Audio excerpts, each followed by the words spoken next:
Welcome to the ArcheMedX video and podcast interview series. Our guest today is Ken Getz, Director and Professor at Tufts Center for the Study of Drug Development, Tufts University School of Medicine.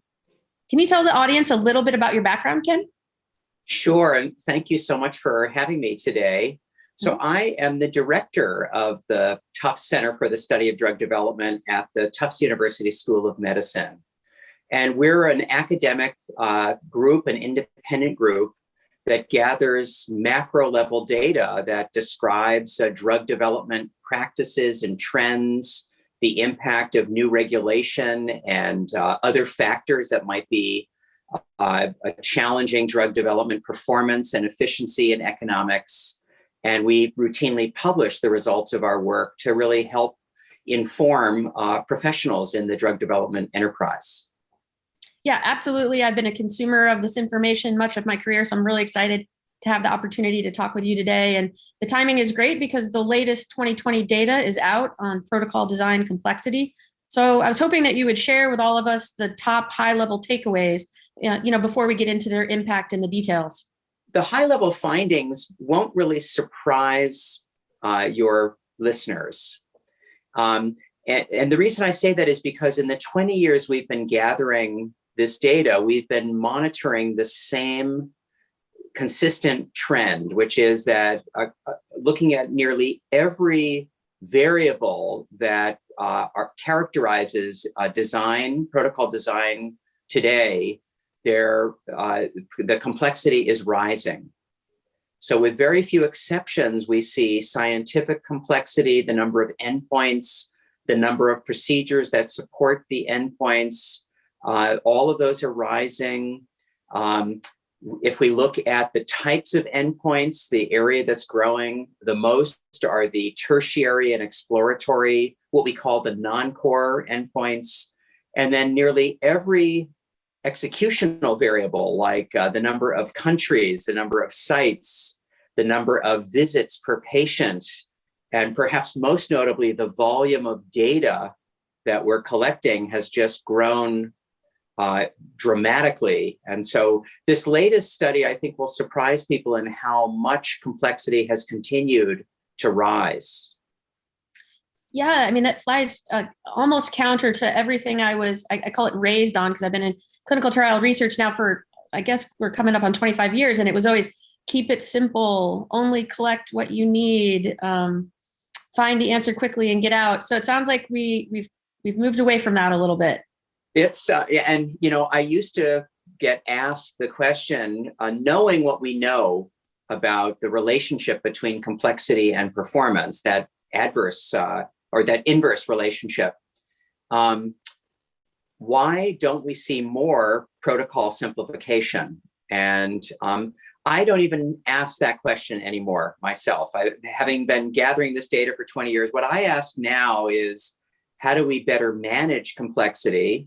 And I think perhaps even more importantly, maybe there are other strategies we should be emphasizing. Simplification is clearly not a strategy that is resonating and that is easy to accommodate. Yeah, I think that's true, but it might make sense to even pause just for a little bit longer for our audience to really help make the connection that you might see between trial design practices and how they link to performance, like specifically in terms of things that we all hear about, which are cycle time, enrollment durations, retention struggles, and of course, site compliance. Can you say a little bit more? I mean, I think we're going to move into like, how do we manage complexity, as you mentioned, but maybe stay on the simplification for one more minute and make our case. And I'm happy to do that. In fact, this study gathered much more granular and richer data on performance and quality, or more outcome variables, dependent variables that are influenced by the design variables of the protocol. And exactly as you're suggesting, protocol complexity is inversely correlated with performance. The more complex a protocol becomes, the worse performance in every measure. So we can look at a variety of cycle time variables like the overall duration of the trial, or even individual time points the startup from protocol readiness to first patient in, for example, the any type of interim data point or the closeout of the trial, all of them are longer now than they were before. And the more complex the protocol, the significantly longer we see those cycle times. More complex protocols have far worse failure rates and dropout rates. We see much higher numbers of protocol deviations for complex designs and a much higher relative number of amendments to the protocol. So all the things that you're talking about, that relationship is so strong and really speaks to the need to figure out how we get a handle on this, given how complex our protocols have become. Yes, well said. Thank you, Ken. So it sounds like you're alluding to the idea, though, that you are shifting to acceptance that complexity, maybe it might be unavoidable these days. Is that fair to say? Or? It's a really good question. It's the word unavoidable, I think, is misplaced. Mm-hmm. It's not that companies are deliberately heading toward complexity and they could avoid it, right? It's more that complexity is inevitable, right? So and if you think about it, there are just so many factors that are really causing hyper complexity. We're seeing much more rare disease targets in our pipelines. We see more stratified patient populations, right, and more precision medicine, especially in oncology, which is adding more biomarker and genetic information that we need to collect, and that's applied even to screening for our study volunteers. We see more companion diagnostics. We see companies trying to collect more economic data and even more value demonstration data to position a drug once it enters the marketplace. So it's really remarkable how many external factors and changes in our pipeline that are all driving up complexity and nearly impossible to avoid. Sure. Well, and in light of the fact that we know that the more complex, the more sort of negative outcomes we might get in terms of performance, are there any advantages in clinical development that are putting on this drive towards complexity? Like, what are they getting? I mean, there's a reason we're doing it, obviously. So what is that, and what is the potential advantage there? Right. I just wanted to mention, by the way, that I did not even touch on decentralized clinical trials, which everybody's talking about and looking at now. That adds executional complexity as well. The advantages run pretty deep and they're pretty compelling. And, if you talk to many companies, they'll tell you that some of the data they're collecting will provide real strategic insight to them into a new disease target, for example, or that where they can apply a molecule that has already been approved for another indication. A lot of the data that's collected really informs the statistical analyses and the interpretation of the data, and with more advanced analytics and augmented analytics with machine learning and other AI supported analytics, having more data that is really the result of that complex and robust protocol, you wouldn't really have that. So there's a lot of that and there's a lot of pressure on organizations to gather more of that data. Patient convenience and patient participation preferences is another advantage that you get with some of the more complex designs. They're harder for us to implement, but they may make it a lot easier for a patient to gain access to a clinical trial and to participate in the study. Yeah, that's a really good point. So I guess the bottom line is when people say to to me, is the Tufts Center suggesting that complexity is bad? My initial response is we're not saying that at all. We're saying really that complexity is a reality, right? And it has a lot of benefits. We just have to manage it more effectively.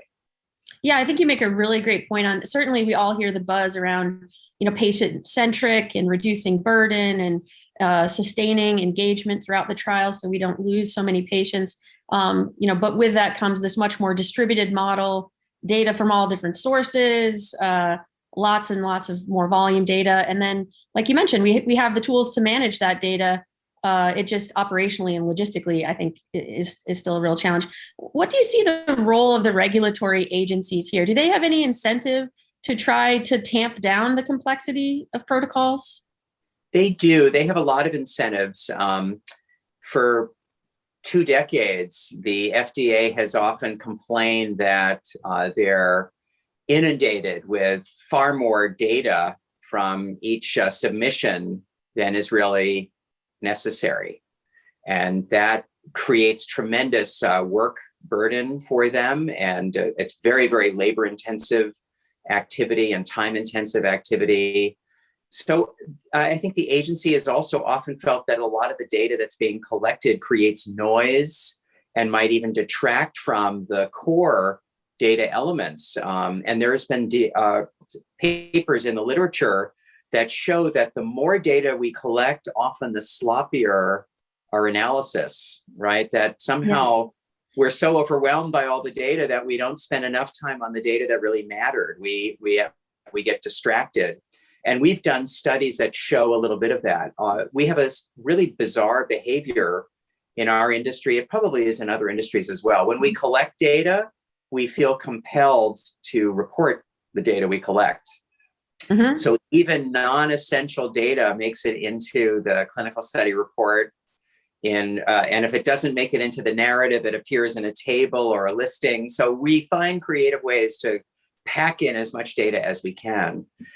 Kelly, the FDA and the EMA really got into quality by design principle, mm-hmm. and even advocating for risk-based monitoring and a risk-assessed approach to interrogating data, so that they could try to help guide industry in minimizing the volume of information it's collecting. And so far, it hasn't really helped very much. Yeah, I mean, I can't counter it. I've definitely been in the room where I recommend start with the CSR and work backwards, or I ask the question, what will you do with this data? And even if the answer is, I'm just not sure yet, I have a tough time. I have a tough time getting them to leave it on the cutting room floor. So I empathize and understand. So. And one other thing I just wanted to mention, and you probably have experienced this yourself, the more people involved in providing input into the draft protocol, the more information it collects, and the more that information is non-essential to the primary endpoints of the protocol. So, and almost all of our protocols, when we look at design practice, are now soliciting more input. So it's this is kind of a challenging and difficult cycle. Yeah, absolutely. They're, setting up thought leader groups and expanding and getting input from the variety of the clinical operations groups. You're right. Like that's a lot of voices packed into one document. So it makes complete sense. So, well, staying on this theme a little bit though. So given the growing number of investigator complaints filed to the FDA, where we realize that typically they're around non-compliance, how do we manage complexity more prudently? Yeah, and that's a really great question, because it really gets at something we've been monitoring for decades. When you look at FDA inspection mm-hmm. That are performed, the vast majority of them are associated. The complaints that they receive are associated with protocol noncompliance. It really raises the question: is that where we have to look at complexity based on the many factors that define it. And we have to sort of tease out those areas where there there is real action that we can take to address it. For example, we know that there are a large and growing number of procedures that support tertiary and exploratory and miscellaneous endpoints. About a third of all data we collect targets those alone. That would be a great place to start, and to really just try to at least ask the question, how important is this to this particular study? Could it be delayed, some of those procedures, or even omitted? We know that some of the data collected for core endpoints, primary and key secondary endpoints, those procedures are often performed excessively. Like, we're only interested in the data gathered at visit 3 and visit 9, but we collect it at every patient visit anyway. So there are lots of things like that where you have to get sort of below the surface to really, and look at the schedule of assessments, for example, to really understand what's happening and finding ways that we could change the strategy a bit so that we're at least collecting less data. Yeah, it sounds like we need really strong leadership throughout, right? Because I've been in that discussion too, with the slippery slope of like, well, I think I only needed these 2 times to make my point, but what if I miss, what if X number of patients miss that point? Maybe just in case I have this extra point, and then, well, now I need an extra point. And then pretty soon, like you said, you filled up your schedule of assessments with far too many, assessments. So, and then another area, you might be a lot closer to this than am I, but we've been doing more work looking at non-adherence, patient dose non-adherence. And it's a much larger problem than people realize. We estimate, based on a study that we conducted, that about half of all doses, half of all patients will intentionally not take at least 1 dose. And of that half, 10% of those patients won't take more than 30% of the doses required by the protocol. And the reason I point that out is that it's things like that that also drive up complexity, because what do?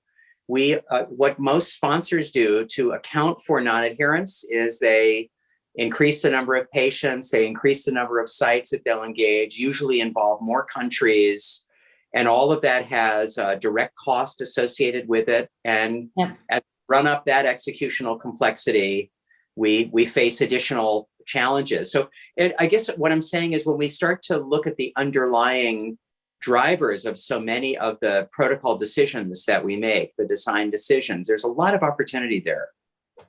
Yeah, definitely. I've seen that where you'll either then add more in-clinic visits because you want to get closer to seeing them take their doses, and you want to, stop a problem sooner, or you're really faced with, some early technologies that are coming out that are quite expensive to try to get patient adherence to dosing. So I agree, it's a real complex problem, and the only real solutions they have right now are just throw volume at it, right?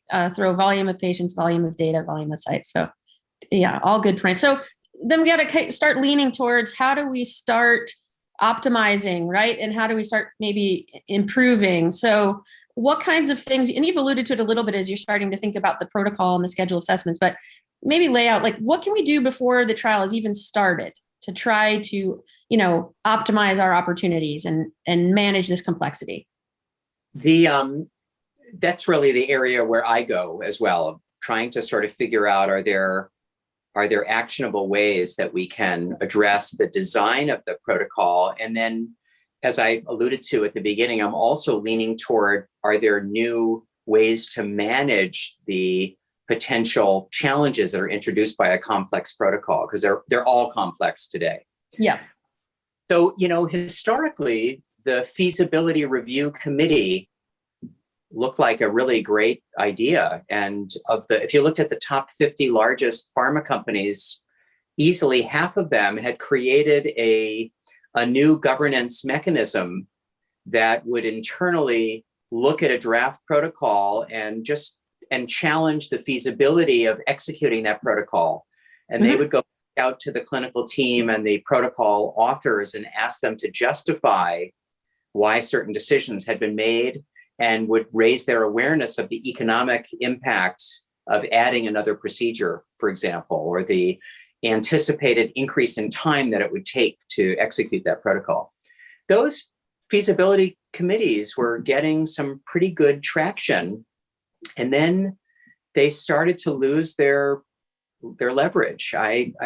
Some of it may have been due to some of the complex scientific opportunities, like immuno-oncologic treatments, right?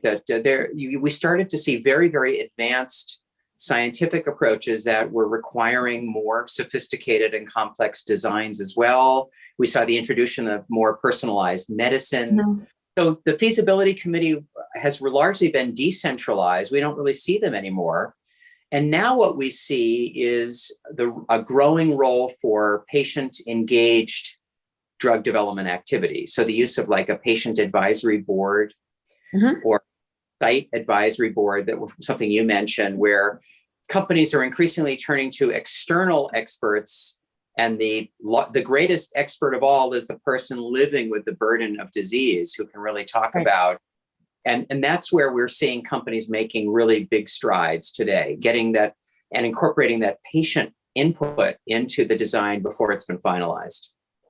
Yeah, that's great. I'm a big fan of prevention, have been my whole career. It doesn't always play well in this sort of industry that's more comfortable doing what we've always done. But preventing those kinds of things and creating a good experience, I've always been a good fan. And it sounds like, having some of those steps in place would help. What role do you think, because I've certainly seen a huge uptick, and you mentioned sort of the complexity of the science they're attacking, but you also see a lot of really small biotech companies, and it's a lot to ask a 3-person team to have an advisory committee and a feasibility committee. Do you think that plays a role, or am I just kind of anecdotally getting there? No, I think that's a really good point. And that may also explain why the traditional feasibility review committee has kind of gone away. The largest companies, I think, probably felt that it was too big a time commitment to allow that process to unfold. And people were getting, are managing such heavy workload to have to also have an appointment on a committee, yet another committee, probably was too big a burden. And for the small companies, as you said, I think that people are wearing so many different hats. Right. And they're scrambling, and often many of them are racing against time without any actual product generating revenue. They're just burning through investment capital. So to your point, I don't think they have a time for a lot of the traditional approaches that were in play 15 years ago. Yeah. Well, I know, we talked about the uptick potentially and the value of patient advisory boards, but have you seen yet that they have enough clout in whether it's the timing of how it rolls out or their ability to truly influence the protocol? Like, are they really being heard? Do you see that? We do. And it's a little bit spottier in terms of who's doing it. We know of a few companies now that have embraced patient advisory boards for all of their primary phase 3 pivotal trials, for example. We see others that are really just dabbling in them, sort of piloting it here or there. In the study we just completed, the protocol complexity study, we had about a dozen protocols for which an advisory board provided input. And it's remarkable, Kelly. I think if you saw this, what we found is that when a PAB was involved, the number of endpoints was significantly lower. The number of procedures performed was lower. Cycle time wasn't improved dramatically in the study, especially like I think startup cycle time was improved, maybe because the protocol looked more feasible to the patient. Fewer procedures, yep. Right, but I think downstream, long-term, I'm not sure the overall duration was that much improved. Here's the interesting thing, though, that for those protocols that had a PAB involved, the overall timeline of the program, however, came in closer to the plan the actual timeline came in closer to plan than for those that did not use an advisory board. Yeah, that's good news. So we're looking to publish these findings now. It's only 10 of them, but at least it's a start, and it is pretty compelling, the impact that they had. Yeah, it can move us in the right direction, which is great. So let's talk a little bit about, what do you think sponsor and CRO teams can do to better prepare sites based on this protocol design data that you've collected?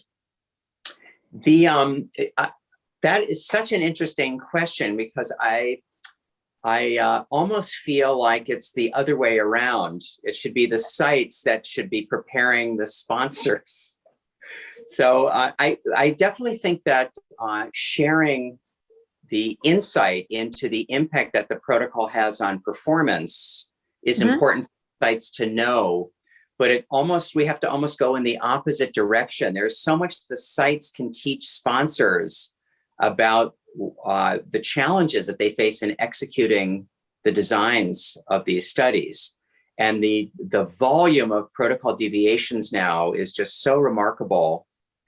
So I think that feedback really has to be internalized by companies, and they have to look for ways to support their sites in ensuring that these can be executed in a manageable way.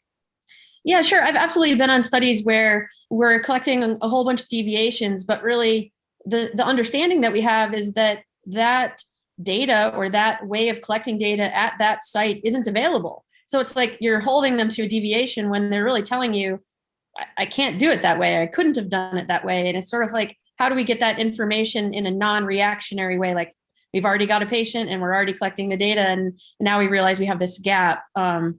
It's a challenge, really, because I certainly think we try to share protocols with sites. But there's something in that dynamic that we just haven't optimized yet, right? Because we're not listening correctly or listening with follow-up action. We see some companies that will literally compile all of the letters they receive from the sites. You're probably doing that as well, right? And often, if you read the language in the letters, you get a really good feel for design elements that the site anticipates they're going to have a lot of trouble with, or they're already encountering difficulties. And sure enough, if you look at those letters and compare them to where deviations occurred, they're remarkably aligned.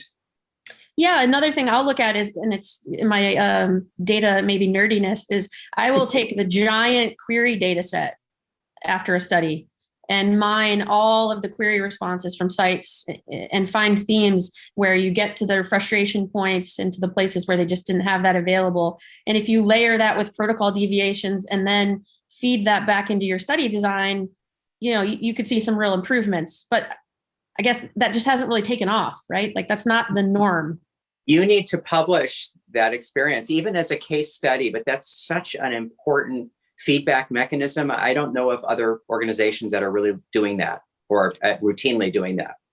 Yeah, and I think even a few years ago, mining that data set would have been a pretty heavy lift. But as tools improve, at this point, I can really dig through that much more quickly than I could even, a few years ago. So yeah, I think that's good. Yeah, and that's such a good point. I mean, I think as the data volume grows, of course, there's even more incentive for us to leverage some of these more sophisticated analytical tools and techniques. And I think just being able to manage the feedback and get a retrospective view of factors that might have contributed to the performance of your protocol, I think this is the time to be really mining the data to get those insights.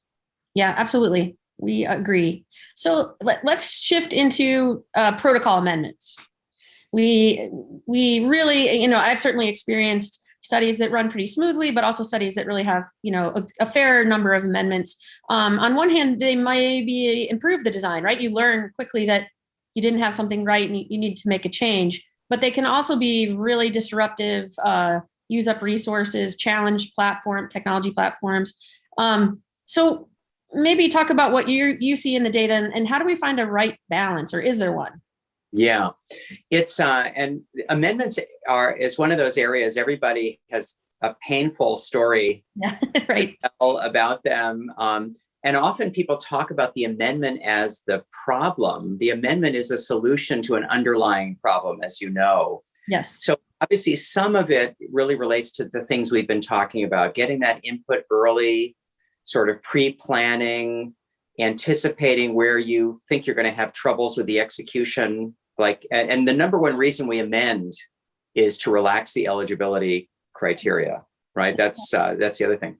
I think you've seen some of our research in this area. The typical amendment, which is unplanned and unbudgeted, as you mentioned, adds 3 months of time and approximately $500,000 in direct costs to implement.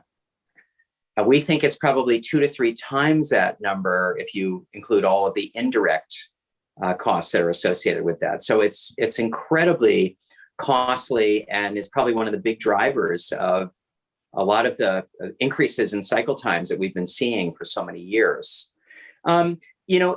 We touched on this really at the beginning of our conversation, that not all amendments are the same. Right. Some are unavoidable, and some are, in this case, are really avoidable. In those cases where just out of habit, we cut and paste a phase 2 design into our phase 3 protocol template, when we learned so much by executing that phase 2 study that would have resulted in refining and revising the design. That's a very common habit that we see many companies do today. We see a lot of smaller companies with really, really complex diseases that often will use a design template from another source, even and it hasn't really been scrutinized carefully to see if it applies fully. There are just so many places. The eligibility criteria issue is one of the ones that many companies deem avoidable if they had gotten input from the patient community and from the site personnel. Right. More information about the actual population would, validate their assumptions around, eligibility criteria. Certainly. It really speaks to, though, this, on any trial I've been on, there's always pressure for first patient, first visit. But what we're really saying is we've got to somehow make this case that your last patient, last visit is significantly delayed. The volume of data and maybe the message you can say about your data, it could be diluted if you don't do this upfront work. But it's real hard to get people to do that in the moment, isn't it? What else can we do?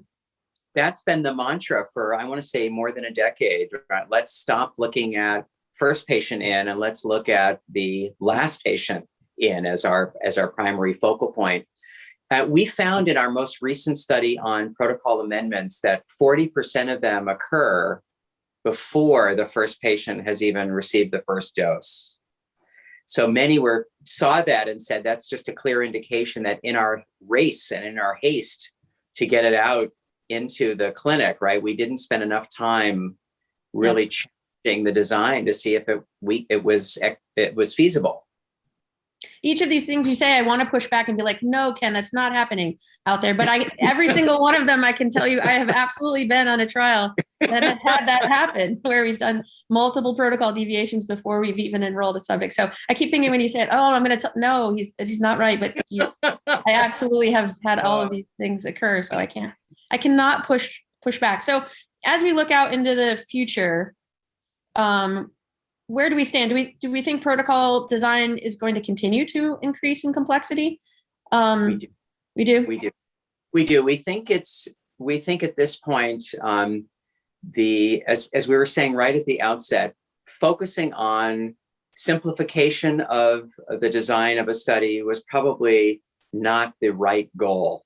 And so that was probably the biggest error that I made in many of my early papers on the results of these studies, suggesting that our eye should be on just reducing the number of procedures, right, and the number of visits to simplify our designs. That may play a small part, but we're moving more into sort of what I call a mitigation mindset, and it requires a lot more coordination, especially with the growing belief that we're going to move into more of these hybrid executional models where some patients will choose to participate remotely, others will want to come in for their in-person visit. And we're going to be collecting data from so many different tools, wearable devices, and smartphones. So we're going to have to become more agile in accommodating complex designs with new management models. Some of the data might be collected automatically by a specific device. Right. So we won't have to worry as much about that, right? Some of the data will be collected by a specialty lab that will somehow tie in with the patient's health record. Some of it will come directly from the medical record, and we won't have to gather it specifically through the administration of a protocol procedure. So I think a lot of it's going to come down to integration and coordination and new management models to address complexity moving forward. Yes, big challenges ahead, but great opportunities for innovation and like you said, increased utilization of the technology tools and fine tuning those. So certainly that's why I enjoy living in the technology space and helping support, a platform that is asynchronous and on demand, so it can help with this distributed.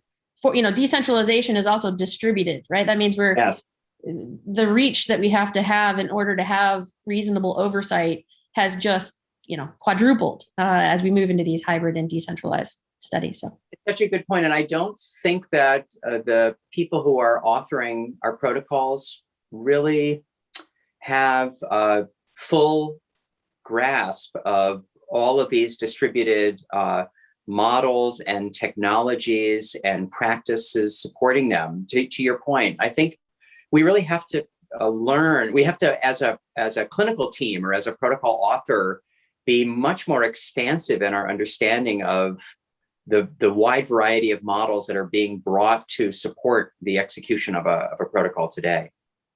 Yeah, and that almost reinforces what we've talked about around then going back and sitting in the patient's seat. If you were the patient and you had to go through this protocol that you've now just written for months and are approving, would you stay? Could you do it? Does it make sense to you, kind of thing? I think that enterprise perspective of sitting in everyone's seat who's going to be involved might help us fine tune our designs, over time. So I look forward to it. I mean, again, it's still a big challenge. So is there anything else, Ken, that you haven't gotten a chance that you really wanted to share with our audience today? No, I just thank you so much for the opportunity to talk about the results of our work and its implications. This is, as you noted, such an exciting time, given many of the new approaches that are being brought to the clinical research community, especially during the pandemic. And I'm really curious to see what impact that will have the next time we do our study. Will designs be even more complex with an even wider variety of models that are now becoming more mainstream? We'll see. Well, I absolutely look forward to a future conversation. I think that'd be great. And I appreciate you taking the time to speak with us today. Where can our audience learn more about your work? So they can always go to the Tufts Center website, just a Tufts CSDD, and you'll find us. And we do list our peer review publications and you can get copies of some of those papers. We're also adding presentations that are given on many of our studies. So you can even download a PDF of a PowerPoint presentation. So lots of good places to go. And if you can't find anything that is quite what you're looking for, just send me an email directly, and I'll send you something. Thanks so much, Ken. I appreciate that. You're welcome. If you liked this episode, thank you so much for joining us on this episode of Conversations in Clinical Trial Readiness. If you're interested in learning more about our team, head to our website, ArcheMedX.com, or follow us on LinkedIn. Thanks for joining us.